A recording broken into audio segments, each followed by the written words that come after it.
Season 1 में त्यागी जी को principal district जज की पोस्ट ऑफर होती है, जिसे वे स्वीकार कर लेते हैं। उनके जाने के बाद उनका चेंबर अब मुंशी जी के नेतृत्व में सुजाता और मिंटू मिलकर संभालते हैं। साथ ही त्यागी जी के इंटर्न्स लॉ और ऑर्डर जो अब एसोसिएट बन चुके हैं, वे भी इसी चेंबर में सुजाता और मिंटू के अंडर काम करते हैं। आगे चेंबर मिलने की खुशी में सुजाता सबको अपने कार्ड्स बांट रही होती है। थोड़ी ही देर में ओथ सेरेमनी शुरू होती है। त्यागी जी से पहले एक और एडिशनल डिस्ट्रिक्ट जज कैलाश शुभखेला शपथ लेते हैं।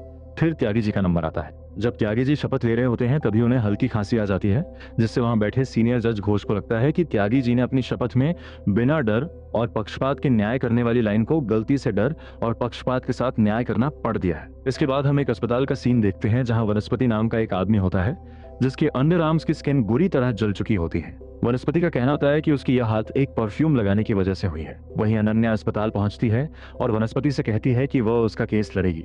यही अनन्या को पता चलता है कि उस परफ्यूम कंपनी की वकील नैना अरोड़ा है, जो उसकी पुरानी क्लासमेट रही है और दोनों के बीच पहले से ही अनबन है। अनन्या डॉक्टर से कहती है कि लैब टेस्ट के बाद वह उसे कोर्ट में गवाही देने के लिए बुलाएगी। इसी बीच हाई कोर्ट से सभी जजों के लिए कुछ आईफोन्स अलॉट होते हैं। उधर विश्वास त्यागी जी को ऑफिस में सभी से मिलवाता है। सिक्योरिटी हेड राजकुमार राणा, स्टेनोग्राफर माया और रीडर विपिन। तभी हाई कोर्ट से आया एक अधिकारी त्यागी जी को एक एक्नॉलेजमेंट पेपर देता है और कहता है कि जजों को दिए गए आईफोन्स के लिए प्रिंसिपल डिस्ट्रिक्ट जज के साइन चाहिए। जैसे ही त्यागी जी साइन करने वाले होते हैं तभी वहां जज सुनील, जो विजिलेंस कमेटी के हेड भी हैं, पहुंचते हैं। वे बताते हैं कि त्यागी जी अभी आधिकारिक रूप से जज नहीं बने हैं क्योंकि उनकी शपथ पर सीनियर जज घोष ने शिकायत दर्ज कर दी है। अब त्यागी जी कमेटी का फैसला आने के बाद ही जज बन पाएंगे। इसके बाद त्यागी जी कमेटी के सामने पेश होते हैं, जहां जज सुनील उन्हें दोबारा शपथ लेने की सलाह देते हैं, लेकिन त्यागी जी इससे इनकार कर देते हैं। वे लेडी जज बिंसला से सुझाव मांगते हैं। बिंसला कहती हैं कि दोबारा शपथ लेना बेहतर रहेगा, लेकिन त्यागी जी इसे अपनी बेइज्जती मानते हैं। तब बिंसला कहती हैं कि उन्हें खुद ही कोई रास्ता निकालना होगा। इधर कोर्टरूम में अनन्या अपने क्लाइंट वनस्पति के केस की सुनवाई में होती है। वह उस डॉक्टर को बुलाती है जिसने लैब टेस्ट किया था, लेकिन अनन्या तब चौंक जाती है जब डॉक्टर कहता है कि जलने का कारण सिर्फ संवेदनशील त्वचा है, न कि परफ्यूम। इससे अनन्या का केस लगभग हारने की कगार पर पहुंच जाता है। जज कहते हैं कि अनन्या चाहे तो किसी और मेडिकल एक्सपर्ट की राय ले सकती हैं और फिलहाल के लिए सुनवाई रोक दी जाती है। दूसरी तरफ त्यागी जी को एक नई तरकीब सूझती है। वे विजिलेंस कमेटी के पास वापस जाकर शिकायत के खिलाफ आपत्ति दर्ज करते हैं। इसका मतलब यह होता है कि अब वे न तो दोबारा शपथ लेंगे और न ही फैसला आने तक जज बनेंगे। जज सुनील बताते हैं कमेटी हर दूसरे हफ्ते बैठती है, इसलिए फैसला आने में 1 महीने लग सकते हैं। लेकिन त्यागी जी कहते हैं कि उन्हें इससे कोई दिक्कत नहीं है। हालांकि इसका मतलब ये होगा कि इतने समय तक पटपड़गंज में कोई प्रिंसिपल डिस्ट्रिक्ट जज नहीं रहेगा। इसके बाद त्यागी जी हाईकोर्ट के सिस्टम ऑफिसर पिपल को बुलाते हैं। पिपल बताता है कि वह आईफोन्स के डिस्ट्रीब्यूशन के लिए आया था, लेकिन अभी तक उसे प्रिंसिपल डिस्ट्रिक्ट जज से रिसीविंग नहीं मिली। त्यागी जी कहते हैं कि जब तक उस पोस्ट पर कोई नहीं है तब तक रिसीविंग भी नहीं मिलेगी। इस पर हाईकोर्ट का अधिकारी कहता है कि तब तक फोन भी हाईकोर्ट में ही रहेंगे। मजबूरी में सभी जजों को फोन वापस करने पड़ते हैं। यहाँ भी त्यागी जी अपनी चाल चल देते हैं। इसके बाद त्यागी जी अपने ऑफिस जा रहे होते हैं, तभी रास्ते में उनकी मुलाकात सीनियर जज घोष से होती है। घोष कहते हैं कि उन्हें पहले लगा था कि त्यागी जी से गलती हुई है, लेकिन अब उन्हें लगता है कि यह सब जानबूझकर किया गया है। ऑफिस में पहुंचकर त्यागी जी इन बातों के बारे में सोचते हैं और अपना स्टैंप इस्तेमाल नहीं करते। उधर चेंबर में मिंटू और सुजाता के बीच इस बात को लेकर बहस होती है कि चेंबर के नाम में पहले किसका नाम होगा। तभी मुंशी जी फैसला करते हैं कि क्लाइंट्स और एसोसिएट्स दोनों में बदल दिए जाएंगे और अगले क्वार्टर तक जो ज्यादा क्लाइंट्स को राहत दिलाएगा उसी के नाम पर चेंबर का नाम रखा जाएगा। दूसरी तरफ त्यागी जी रूफटॉप पे होते हैं, जहां उनकी मुलाकात एडिशनल जज कैलाश से होती है। दोनों बातचीत करते हैं। त्यागी जी कहते हैं कि उन्होंने शपथ सही ली थी। कैलाश समझाते हैं कि शपथ सिर्फ मानने की बात होती है। इस पर त्यागी जी कहते हैं कि अगर वे सबके सामने दोबारा शपथ लेंगे तो लोगों को लगेगा कि कोर्ट सही से शपथ भी नहीं दिला सकता। तब कैलाश कहते हैं कि अगर शपथ खुद के लिए लेनी है तो उसे अकेले भी लिया जा सकता है। इधर अनन्या उदास बैठी होती है क्योंकि वो केस लगभग हार चुकी है। तभी नैना अनन्या के क्लाइंट वनस्पति को ऑफर देती है कि अगर वो केस वापस ले ले तो उसे कंपनी से 1 लाख का मुआवजा दिला सकती है। अनन्या भी उस पर ज्यादा दबाव नहीं डालती, लेकिन वनस्पति केस जारी रखने का फैसला करता है। ये सुनकर अनन्या खुश हो जाती है, कहती है कि वे यह केस जरूर जीतेंगे। अंत में सभी लोग हॉल में इकट्ठा होते हैं, जहां त्यागी जी कुछ लोगों की मौजूदगी में दोबारा शपथ लेते हैं। इसके बाद जज घोष अपनी शिकायत वापस ले लेते हैं और त्यागी जी आखिरकार प्रिंसिपल डिस्ट्रिक्ट जज बन जाते हैं। यहीं पर पहला एपिसोड खत्म हो जाता है। एपिसोड 2 की शुरुआत में पटपड़गंज के वकील लल्लन बगई अपनी क्लाइंट के साथ कोर्ट आते हैं। उनका क्लाइंट किसी झगड़े की वजह से जेल में होता है और बगई उसे जमानत दिलाने की कोशिश कर रहे होते हैं।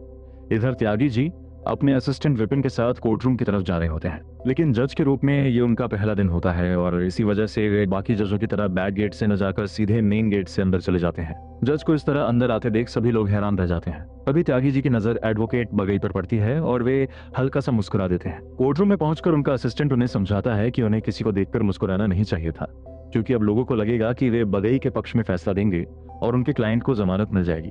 यानी एक परेशानी से निकलकर त्यागी जी अब दूसरी मुसीबत में फंस जाते हैं। दूसरी तरफ चेंबर का सीन दिखाया जाता है जहां आज मिंटू का जन्मदिन होता है। सभी उसे केक काटने के लिए कहते हैं, लेकिन मिंटू मना कर देता है। वो कहता है कि हर बार त्यागी जी ही उसके लिए केक लाते थे, लेकिन इस बार जज बनने के बाद वे उसे भूल गए हैं। वे साफ कह देता है कि अगर त्यागी जी केक नहीं लाएंगे तो वे अपना जन्मदिन नहीं मनाएगा। मुंशी जी उसे समझाने की कोशिश करते हैं, लेकिन वह नहीं मानता। उधर लॉ अपने साथ हुई घटना के बारे में सबको बताता है। वह कहता है कि उसकी मकान मालकिन ने उसे लिफ्ट में छेड़ा था। पहले तो सब उसका मजाक उड़ाते हैं, लेकिन अनन्या इसे गंभीर मामला मानती है।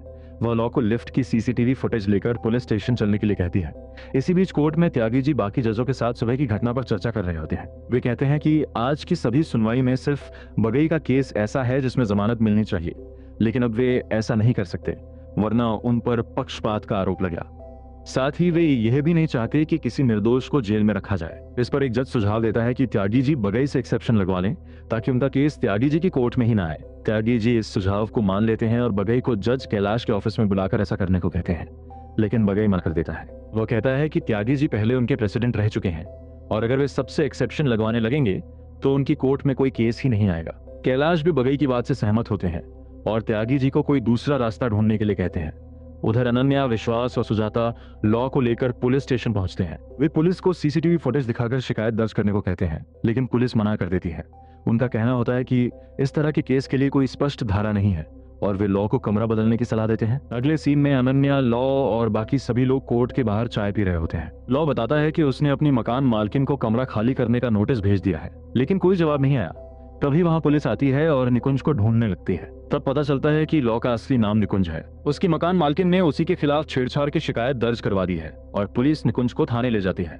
पुलिस स्टेशन में साफ हो जाता है कि मकान मालकिन ने झूठा आरोप लगाया है, लेकिन कानून के हिसाब से मामला फिर भी निकुंज के खिलाफ ही बनता है। मकान मालकिन कहती है कि अगर निकुंज कमरा खाली करने से मना कर दे तो वह आरोप वापस ले लेगी।